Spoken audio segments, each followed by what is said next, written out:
జరిగినటువంటి యువగణం సభలో నరేంద్ర మోడీ ఉపన్యాసము చాలా సంతృప్తికరంగా లేదు.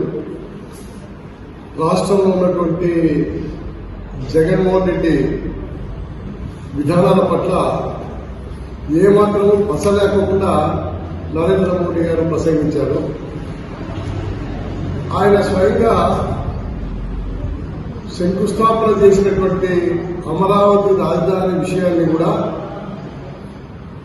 నిర్మాణం చేయకుండా గత 5 ఏళ్ల నుంచి నిర్లక్ష్యం చేసిన జగన్మోహన్ రెడ్డి వైఖరిని కూడా నరేంద్ర మోడీ విమర్శించలేకపోయాడు.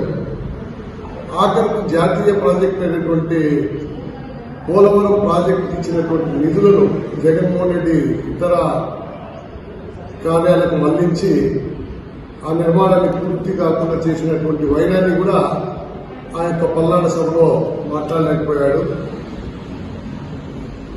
పార్లమెంట్లో రైల్వే జోన్ రాకుండా ఉండేదానికి కారణం జగన్మోహన్ రెడ్డి అని, జగన్మోహన్ రెడ్డి ప్రభుత్వం వైఖరే కారణము, భూమి రైల్వే జోన్ కేటాయించకపోవడమే కారణమని రైల్వే శాఖ మంత్రి పార్లమెంట్లో చెప్పిన విధంగా కూడా నరేంద్ర మోడీ నిన్న జరిగినటువంటి యువగణం సభలో మాట్లాడలేకపోవడం అనేది చూస్తూ ఉంటే ఆయనకు మరి తెలుగుదేశం పార్టీతో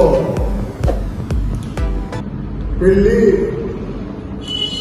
వైఎస్ఆర్ పార్టీతో సంసారం అన్నట్ల కనిపిస్తూ ఉంది. ఎందుకంటే నరేంద్ర మోడీ రాష్ట్రం యొక్క అభివృద్ధి కోసం గత 5 ఏళ్లలో జరిగినటువంటి తప్పిదాల్ని, ప్రభుత్వంలో అవలంబించినటువంటి ప్రజా వ్యతిరేక విధానాల్ని విమర్శించడంతో వెనకంజ వేశాడు. ముఖ్యంగా జగన్మోహన్ రెడ్డి అప్రజాస్వామిక విధానాల్ని నరేంద్ర మోడీ ఏమాత్రం కూడా చెప్పకపోవడం అనేది చాలా విచారకరం. ఎందుకంటే ప్రధాని హోదాలో ఉన్నటువంటి నరేంద్ర మోడీ కేవలం ఎన్డీఏ, దాని తర్వాత ఎన్డీఏ ప్రారంభించినటువంటి పథకాలు మాత్రమే చెప్పుకునేదానికి సభా సమయాన్నంతా కూడా వృధా చేశాడు. కానీ ఇప్పుడున్నటువంటి ఎన్నికల సందర్భంలో గత 5 ఏళ్లలో అధికారంలో ఉన్నటువంటి జగన్మోహన్ రెడ్డి అవలంబించినటువంటి ప్రజా వ్యతిరేక, ఉద్యోగ వ్యతిరేక విధానాల్ని, అభివృద్ధి వ్యతిరేక విధానాల్ని ఆయన ప్రధాని నరేంద్ర మోడీ విమర్శిస్తారని అందరూ ఆశించారు. కానీ నరేంద్ర మోడీ ఆ విధంగా చెప్పకపోవడాన్ని చూస్తే మరి ఆయన వైఎస్ఆర్ పార్టీ పట్ల కూడా ఆయనకున్నటువంటి మమకారాన్ని చంపుకోలేకపోతున్నాడు అనేది ఈ యొక్క సభ ద్వారా నిరూపితమైంది. దానివల్ల మరి ఈరోజు ఈ యొక్క టీడీపీతో కట్టినటువంటి జతను కూడా శంకించాల్సి వస్తుంది. అంటే ఇది యొక్క ధృతరాష్ట్రుని కౌగిలి మాదిరి బీజేపీని, టీడీపీని కౌగిలించుకుంటుందా అనే అనుమానాలు కూడా కలుగుతూ ఉన్నాయి. ఆయన ఉపన్యాసాన్ని బట్టి అంటే కేవలము ఏదో విధి లేక తెలుగుదేశం, జనసేన పార్టీతో జతగట్టి పోటీ చేస్తున్నామని పరిస్థితుల్లో ఆ యొక్క ఉపన్యాసం తీరు కనిపిస్తూ ఉంది.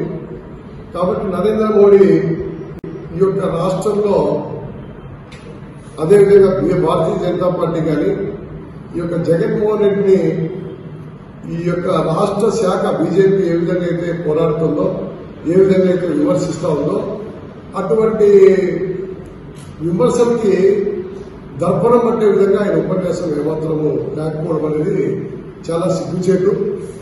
అందుకోసమే 2 పడవల పైన ప్రయాణం చేయడం అనేది ఆయన కనిపిస్తూ ఉంది. ఇప్పుడు ఇటు టీడీపీని, అటు వైఎస్ఆర్ పార్టీని అందరినీ అవసరమైతే ఉపయోగించుకునే పద్ధతిలో ఆయన ఉపన్యాస ధోరణి కనిపిస్తూ ఉంది.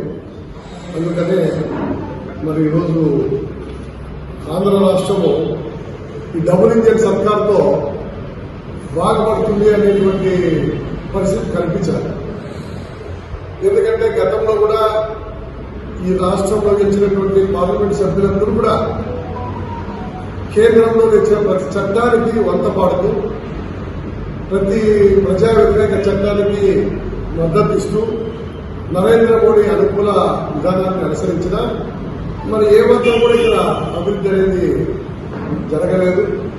అదేవిధంగా ఇప్పుడు కూడా తెలుగుదేశం పార్టీతో స్నేహం కానీ బంధం కానీ మరి రాష్ట్రాన్ని ముందుకు తీసుకుపోతుంది, డబుల్ ఇంజిన్ సర్కారు ఈ యొక్క రాష్ట్రం అభివృద్ధి చేస్తుందనేటువంటి పరిస్థితి కనిపించకుండా ఉంది. అందుకోసం ఎప్పుడైనా మరి ఆంధ్ర రాష్ట్ర ప్రజలు 5 కోట్ల మంది ఈ యొక్క నరేంద్ర మోడీ ద్వంద్వ విధానాలు, నరేంద్ర మోడీ అనుసరిస్తున్నటువంటి ద్వంద్వ వైఖరి, బీజేపీ యొక్క ద్వంద్వ వైఖరిని గుర్తించాలని సిపిఐ పార్టీగా మేము కోరుతా ఉన్నాం. మరి ఇక్కడ కూడా నిన్ననే మా జిల్లా కమ్యూనిస్ట్ పార్టీ గుత్తిలో వీరభద్రయ్య స్వామి అధ్యక్షతన సమావేశం జరిగింది. ఆ సమావేశానికి సిపిఐ రాష్ట్ర కార్యదర్శి రామకృష్ణ గారు కూడా హాజరయ్యారు. రానున్నటువంటి సార్వత్రిక ఎన్నికల్లో సిపిఐ పార్టీ పోటీ చేసే స్థానాల గురించి చర్చించడం జరిగింది. అందులో అనంతపురం అసెంబ్లీ స్థానాన్ని పోటీ చేయాలని సిపిఐ జిల్లా కార్యవర్గం ప్రతిపాదన చేసి రాష్ట్ర పార్టీకి పంపడం జరిగింది. అదేవిధంగా అభ్యర్థులు కూడా మరి జిల్లా పార్టీలో ఒక ప్రతిపాదన జిల్లా పార్టీ కార్యదర్శి జాఫరు, సహాయ కార్యదర్శి నారాయణస్వామి వీళ్ళిరువురు పేరులో అభ్యర్థిగా ప్రతిపాదన చేసి రాష్ట్ర పార్టీకి ఇవ్వడం జరిగింది. రాష్ట్ర పార్టీ కూడా రానున్నటువంటి ఎన్నికల్లో కలిసి వచ్చే పార్టీలు అంటే కాంగ్రెస్, సిపిఎం వాళ్ళతో కూడా చర్చించి ఈ యొక్క ఉమ్మడిగా అనంతపురం అసెంబ్లీ స్థానాన్ని ప్రకటించేదానికి ప్రయత్నాలు చేస్తామని చెప్పిన రాష్ట్ర పార్టీ కూడా కార్యదర్శి కూడా సమావేశంలో చెప్పాడు. అందుకోసమని ఈ ప్రతిపాదనలు రాష్ట్ర పార్టీ యొక్క దృష్టిలో ఉన్నాయి. కాంగ్రెస్తోనూ సిపిఎంతో చర్చించిన తర్వాత ఈ స్థానాన్ని అభ్యర్థిని మా రాష్ట్ర పార్టీ ప్రకటిస్తుంది. ఆ మేరకు ఈ ఎన్నికల్లో పోటీ చేసినందుకు ఆ పార్టీ కూడా సమాయత్తమవుతుంది. సమాయత్తమై ప్రచార వ్యూహాన్ని కూడా రూపొందించుకొని అసెంబ్లీలో మరి పోటీ చేసి గెలుపొందేదానికి సిపిఐ పార్టీ గెలుపు కోసం కూడా కృషి చేస్తామని సందర్భంగా మనం చేస్తాం.